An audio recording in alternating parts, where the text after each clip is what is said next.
Welcome back to ई विद्यार्थी। मैं हूं आकांक्षा, आपकी साइंस टीचर। और भाई क्लास 6 का चैप्टर नंबर 6 जो है ऑलमोस्ट खत्म ही होने वाला है। बस थोड़ा सा लास्ट पार्ट इसका रह गया है। चैप्टर का नाम क्या है? मटेरियल अराउंड अस। हमारे आसपास जो भी मटेरियल है उसके बारे में हमने काफ़ी सारी चीज़ें पढ़ी। यानी कि हमने ये पढ़ा कि हर एक चीज़ अलग अलग मटेरियल से बनी हुई थी। वो सब मटेरियल्स जो होते हैं वो कैसे क्लासीफाई और कैसे डिवाइड किए गए हैं, उनकी प्रॉपर्टीज़ पे उनको डिवाइड किया गया है या क्लासीफाई किया गया है, कैटेगराइज किया गया है ना। अब हम क्या करने वाले हैं? अब हम आगे एनसीईआरटी में पढ़ने वाले हैं कि आखिर मैटर क्या होता है। वो वाला मैटर नहीं कि मैडम लड़ाई हो गई है मैटर हो गया, नहीं, डिफरेंट वाला मैटर है ये। तो चलिए शुरू करें। बाकी है कैसे आप लोग? बढ़िया है, मजे में कि नहीं? चकाचक। चलिए आप देखते हैं एनसीईआरटी आपको क्या कह रही है। भाई मैटर क्या होता है?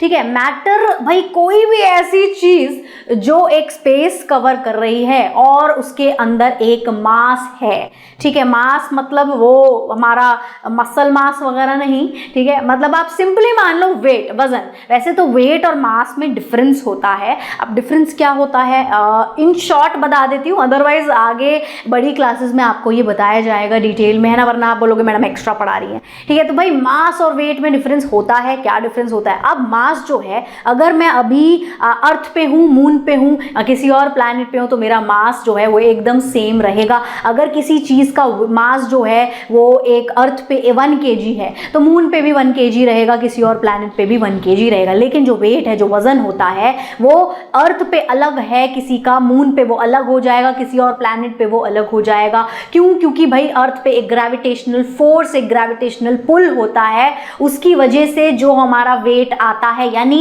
मास को जब हम ग्रेविटेशनल फोर्स के साथ मल्टीप्लाई एक तरह से कर दे, मान लो, ठीक है, तो मास प्लस ग्रेविटेशनल फोर्स जो लग रहा है इज इक्वल टू वेट होता है। ठीक है, तो वेट एक थोड़ी डिफरेंट चीज हो गई, बट अभी के लिए आपको आसान हो समझने में, इसलिए मैं आपको बोल रही हूँ कि जैसे कि मैं हूं, मेरी ये बॉडी है, अब मेरा जो एक वजन होगा, यानी वो मेरी बॉडी, ये जो ऊपर का पार्ट है, अपर पार्ट है, इसके अंदर जो भरा हुआ है, उससे ही मेरा एक जो वेट आ रहा है, यानी मेरे अंदर मास है और मैं एक स्पेस ऑक्यूपाई कर रही हूँ, है ना, इस स्पेस में खड़ी हुई हूँ, चाहे थोड़ा ही सही कोई चीज स्पेस ले रही है और उसका मास है, यानी कि वो हर एक चीज मैटर है, चाहे वो लिविंग है चाहे वो नॉन लिविंग है। समझ आया?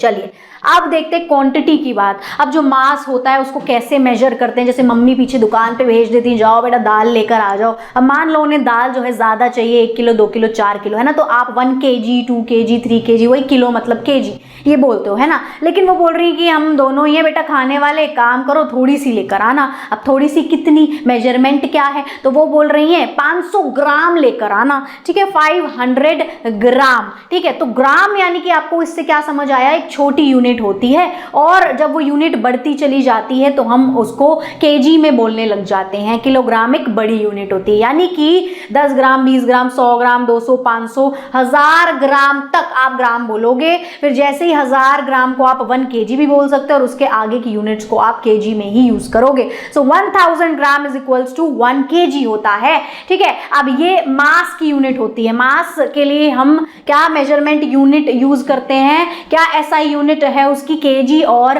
ग्राम। अब इसके बाद अगर कोई लिक्विड चीज हो गई मान लो, या हमें किसी चीज का वो जो स्पेस ऑक्यूपाई कर रहा है, यानी वॉल्यूम उसको कहते हैं। ठीक है, वॉल्यूम अगर हमें किसी का मेजर करना है, ठीक है, उसको करेंगे हम लीटर्स में या मिली लीटर्स में। ठीक है, लीटर्स या मिली लीटर्स। लीटर्स के लिए कैपिटल L लिखते हैं और मिली लीटर्स के लिए स्मॉल m और कैपिटल L लिखते हैं। अब अगर मुझे बोलना है कि लीटर के लिए, लीटर के ही जैसी क्या मैं कोई और यूनिट भी यूज कर सकती हूँ? तो कर सकती हूँ, उसको बोलते हैं क्यूबिक मीटर। अभी वो आएगी। चलिए अभी के लिए आपको समझ आया। जो भी चीजें, जो कोई भी चीज हो, चाहे लिविंग नॉन लिविंग, कोई भी चीज अगर वो एक मास कवर कर रही है और साथ ही साथ स्पेस भी ले रही है तो वो क्या हुई? वो मैटर हुई। ठीक है, अब जो भी चीजें स्पेस ऑक्यूपाई करती हैं उसको हम क्या बोलते हैं? उस चीज का वॉल्यूम। ठीक है, जैसे कि length into breadth into height निकालते हैं ना। अब जैसे एक कार्टन बॉक्स है, मान लो एक डब्बा, एक गत्ते का डब्बा मैं लेकर आ गई, ठीक है। अब जो गत्ते का डब्बा है वो अभी खाली है, मैंने एक जगह पर रख दिया, उसका वॉल्यूम जो है वो क्या होगा, length into breadth into height, मतलब वो कितना स्पेस ले रहा है मैंने मेजर कर लिया। अब अभी वो खाली है, अब मैंने क्या कर दिया, उसके अंदर पत्थर डाल दिए बहुत सारी, यानी भर दिया है उसको, तो वॉल्यूम क्या उसका चेंज होगा? नहीं, क्योंकि स्पेस तो वो उतना ही ले रहा है, डब्बा तो मैं बड़ा नहीं लेकर आई, डब्बा तो वही है, तो स्पेस तो वो उतना ही ले रहा है, यानी कि वॉल्यूम क्या है उसका सेम रहेगा, है ना। और जो उसका मास है, अभी वो खाली था तो उसका मास कुछ और था, अब मैंने भर दिया तो उसका वेट, उसका वजन, उसका मास अब कुछ और आएगा। यही यहाँ पर लिखा हुआ है कि जो चीजें होती हैं उनका मास तो चेंज हो सकता है, लेकिन उसी सेम चीज का वॉल्यूम सेम ही रहेगा, ठीक है। जैसे कि अब यहाँ एग्जाम्पल भी इन लोगों ने दिया हुआ है कि एक होती है बास्केटबॉल, एक होती है वो जो बॉलिंग खेलने जाते हैं ना, ऐसे बॉल डालते हैं, भारी सी होती है, मजा आ जाता है, मॉल्स वगैरह में बहुत अभी होता है ना, उसका वजन देखा होगा आपने, वो कितनी भारी होती है, कुछ लोग तो उठा भी नहीं पाते। अब वही अगर आप खाते पीते नहीं हो, कुपोषित से हो, बड़े मरियल से, तो उठा नहीं पाओगे उस बॉल को, बड़ी भारी होती है। तो जो बॉलिंग वाली बॉल होती है, जो बास्केट वाली बॉल होती है, दोनों का साइज एकदम सेम होता है, यानी वो दोनों सेम वॉल्यूम ऑक्यूपाई करेगी, लेकिन दोनों का वजन, जो भारीपन है, जो उनके अंदर मास है, वो अलग अलग है। बॉलिंग वाली बॉल बहुत भारी होती है कंपैरेटिवली, जो बास्केट बॉल है वो हल्की होती है, यानी कि बॉलिंग वाली बॉल का मास ज्यादा होगा, है ना। जो वॉल्यूम है दोनों का वो सेम होगा, यही यहाँ पर लिखा हुआ है, ठीक है। Mass is the amount of matter of an object. Mass क्या होता है कि किसी चीज में कितना मैटर है, while volume is the amount of space. Volume का मतलब क्या होता है कि कितना स्पेस कोई चीज घेर रही है। बॉलिंग बॉल और बास्केटबॉल का वही एग्जाम्पल दिया हुआ है इन्होंने कि वॉल्यूम जो है उसका सेम रहेगा, लेकिन क्या होगा, मास डिफरेंट होगा, because it contains more matter, क्योंकि बॉलिंग वाली बॉल के पास ज्यादा मैटर है। अब देखो बहुत मोस्टली लिक्विड चीजों का हम वॉल्यूम मेजर करते हैं और सॉलिड टाइप की इस तरीके की चीजों का मास हम मेजर करते हैं तराजू से, इस तरीके से, ठीक है। चलिए अब आगे देखते हैं, आगे एनसीईआरटी ने आपको क्या बताया है। सबसे पहले यहाँ पर मैं आपको बता दूं, भाई कोई दिक्कत समस्या परेशानी पढ़ाई लिखाई में आती तो ई विद्यार्थी अब आपको देता है फ्री डाउनलोड्स। आपको जो भी चाहिए, MCQ, sample paper, question answers, या फिर आपको एनसीईआरटी की बुक, या फिर ऐसी ही वीडियोस देखनी है, तो कहाँ जाना है, जल्दी से चले जाना है विद्यार्थी की वेबसाइट पर और डाउनलोड कर लेना है जो भी आपको चाहिए। चलिए अब यहाँ पर एक बॉक्स आपको दिया हुआ है एनसीईआरटी का डू यू नो वाला, इसके अंदर है कुछ इंपॉर्टेंट चीजें, फटाफट से इसको पढ़ लेते हैं, ठीक है। यहाँ पर ये क्या बोल रहे हैं, केजी, किलोग्राम एक ऐसा यूनिट होती है किसकी, मास की। किलोग्राम को लिखा कैसे जाता है, स्मॉल के और स्मॉल जी ऐसे करके इसको लिखते हैं, यानी कि स्मॉल लेटर्स यूज होते हैं, कैपिटल लेटर्स यूज नहीं होते हैं। दूसरी चीज अब और इसमें क्या दी हुई है, इसमें दी हुई है कि जो केजी लिखते हैं हम इस तरीके से, केजी, इनके बीच में कोई भी स्पेस नहीं आता, एकदम चिपका के हम लिखते हैं। दूसरा क्या है, इससे पहले जो यूनिट हम लगाएंगे जैसे कि 1 2 3 4, उसके बीच में एक स्पेस जरूर होना चाहिए। जैसे कि यहाँ 7 kgs लिखा है, तो देखो 7 के बाद एक स्पेस है, उसके बाद kgs लिखा हुआ है। kgs क्यों लिखा है, क्योंकि ज्यादा बड़ी यूनिट है इसलिए kgs है। अब एक और चीज होती है कि कभी भी kg के बाद आप फुल स्टॉप नहीं लगाओगे, ये एक रूल होता है, लेकिन यहाँ बोलोगे आप लगा हुआ है। क्यों लगा हुआ है, क्योंकि ये सेंटेंस के एंड में है, तो सेंटेंस को एंड करने के लिए यहाँ फुल स्टॉप लगाया है, kg के आगे एक तरह से नहीं लगाया है, ठीक है। न्यूमेरिकल वैल्यू हम आगे लिखते हैं और पीछे हम लिखते हैं ये जो आपको सिंबल दिया हुआ है kg।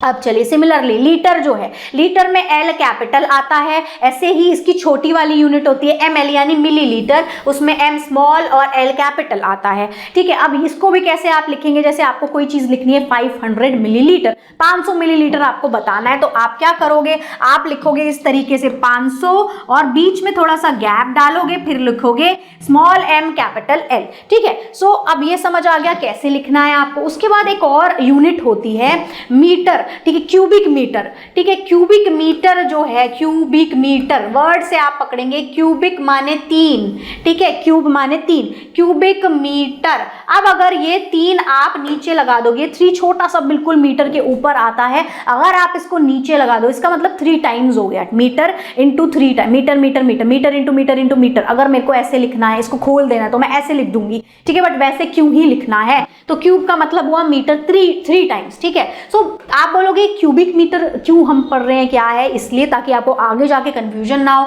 क्योंकि भैया ये जो क्यूबिक मीटर होता है, देखो यहाँ पर क्या लिखा है, 1 cubic metre is equals to 1000 litre. ठीक है, तो 3 बार अगर मैं मीटर को ले लूंगी तो वो किसके इक्वल होगा, वो होगा 1000 लीटर के बराबर। तो यानी अगर मुझे कोई चीज 1000 लीटर बोलनी है तो मैं 1 क्यूबिक मीटर भी उसको लिख सकती हूँ, सेम बात होगी। या फिर अगर 2 क्यूबिक मीटर मैं किसी चीज को लिख रही हूँ यानी कि वो चीज है 2000 लीटर। क्वांटिटी समझ आ गई। ठीक है, क्यूबिक मीटर में अगर मैं ये 3 आगे लगा दूं तो ये तो गलत हो जाएगा, ये तो यूनिट हो जाएगी। नंबर लिख दिया आपने मतलब ये तो नंबर हो जाएगा, है ना, मतलब ये तो 3 मीटर हो गया, तो ये हो गया गड़बड़, गलत। ठीक है, तो मीटर इसके ऊपर ही आप छोटा सा 3 लगाएंगे, उसको क्यूबिक मीटर बोलते हैं। अब देखो लिखते कैसे हैं, देखो 2 यहाँ पर लिख दिया, 2 मीटर क्यूब लिखना है तो 2 यहाँ लिख दिया, बीच में आपको दिख रहा होगा गैप है। ठीक है, फिर मीटर क्यूब लिखा हुआ है, समझ आ रहा है। बस यही सेम चीज यहाँ पर इन्होंने बताई हुई है। चलिए अब आगे देखते हैं। अब दो यहाँ पर क्वेश्चन है। सबसे पहले यहाँ क्वेश्चन क्या है कि क्या जितने भी मटेरियल हमारे आसपास हैं, ठीक है, can all the material around us be consider as a different example of matter, क्या वो सारी चीजें मैटर का एक अलग अलग एग्जाम्पल है? तो बिल्कुल सही। चाहे धूप, चाहे पानी है, चाहे कोई चेयर है, चाहे टेबल है, चाहे कोई इंसान, मैं हूं, कोई भी चीज जो एक मास और एक स्पेस ऑक्यूपाई करे, वो सारी ही चीजें क्या होती हैं, मैटर होती हैं। बस जो उनमें डिफरेंस क्या होता है कि भाई वो दिखती है अलग अलग, कोई चीज चमकदार होती है, कोई चीज फेडेड होती है, कोई चीज रफ होती है, कोई चीज हार्ड होती है, कोई सॉफ्ट होती है ना। ऐसे जो उनकी अपीयरेंसेस होती हैं, दिखने में वो अलग अलग होती हैं, साथ ही साथ उनकी प्रॉपर्टीज अलग होती है, उनके बिहेवियर अलग होते हैं, कुछ उनमें सिमिलैरिटीज होती है, कुछ डिफरेंसेस होते हैं। सिमिलैरिटीज के हिसाब से उन्हें एक ग्रुप में कैटेगराइज किया जाता है और कुछ डिफरेंसेस होते हैं, इसके हिसाब से उन्होंने दूसरे ग्रुप में कैटेगराइज किया जाता है। जैसे कि आपने diversity in plants and animals में देखा है कि क्लासिफाई कैसे करते हैं प्लांट्स को और एनिमल्स को चैप्टर में, है ना। अब इसी तरह से हर चीज को अलग अलग तरीके से क्लासिफाई किया जाता है उनकी प्रॉपर्टीज देख के। चलिए अब यहाँ 2 बच्चे हैं, ये जो बच्ची है कहती है देखो हमने कितनी सारी जो है अलग अलग प्रॉपर्टीज जो है मटेरियल्स की एक्सप्लोर कर ली और अंडरस्टूड कर ली। तो बच्चा यहाँ कहता है इसको होती क्यूरियोसिटी, इसको होती चुल। ये बोलता है वो सब तो ठीक है लेकिन मैं ये जानना चाहता हूँ, अब तो ठीक है हमने इतने सारे सिस्टम जो है निकाल लिए हैं, इतने सारे तरीके निकाल लिए हैं चीज़ों को क्लासिफाई करने के लिए, मटेरियल को ग्रुप करने के लिए, अब तो हम बहुत एडवांस हो गए, डेवलप हो गए, लेकिन पहले के ज़माने में लोग क्या यूज़ करते थे, कैसे चीज़ों को कैटेगराइज करते थे? तो भैया पहले भी कैटेगराइजेशन होती थी और वो कैटेगराइजेशन किसने की थी? ठीक है, तो भैया करी थी वो हमारे आयुर्वेदा ने। ठीक है, अब आयुर्वेदा क्या है? आयुर्वेदा हमारी मेडिकल साइंस का, इंडियन मेडिकल सिस्टम का एक हिस्सा है। आयुर्वेदा में मेंशन किया गया है कुछ 20 तरीके की प्रॉपर्टीज की, अगर कोई चीज ठंडी, कोई चीज गर्म, अगर कोई चीज चिपचिपी होगी, कोई चीज जो है चमकदार होगी, तो उनको हम इन कैटेगरीज में डालेंगे जो ये इन्होंने नाम दिए हुए हैं। ठीक है, तो ये नाम क्या है? जैसे कि ये बिल्कुल जो शुद्ध वर्ड होते हैं वो है ये। ठीक है, देखो गुरु, गुरु का मतलब होता है भारी, हैवी। मंदा मतलब होता है स्लो। कभी आपने सुना होगा कोई कोई लोग बोलता है ना बेटा मंदा चल के जाना, मंदा चलाना, स्कूटी कार मंदा, जो है किसी को कोई कहीं जा रहा हो ड्राइव करते हुए तो बोला कार मंदी चलाना, मतलब स्लो चलाना। ऐसे ही हिमा, आपने सुना होगा हिंदी में आइसक्रीम को जो है हिम क्रीम बोलते हैं। हिमा मतलब कोल्ड, ठंडी क्रीम। ठीक है, तो ठंडे के लिए हिम वर्ड यूज होता है, हिमा, हिम। ठीक है, स्निग्धा, इसका मतलब क्या होता है? स्निग्धा का मतलब होता है कुछ ऑयली टाइप की चीज को ये बोलते हैं। ऐसे यहाँ पर देखो विशदा मतलब नॉन स्लाइमी, जो चिपचिपी चीजें नहीं होती। इसी तरफ जो चिपचिपी चीजें होती है उसको बोलते हैं पिचिला, चिपचिपी, पिचिला। ठीक है, ये बोला करते थे। लघु मतलब होता है चीजें जो लाइट इन वेट होती हैं, जो हल्की होती हैं वजन में, उनको क्या बोलते हैं हम? ये देखो लघु बोलते हैं।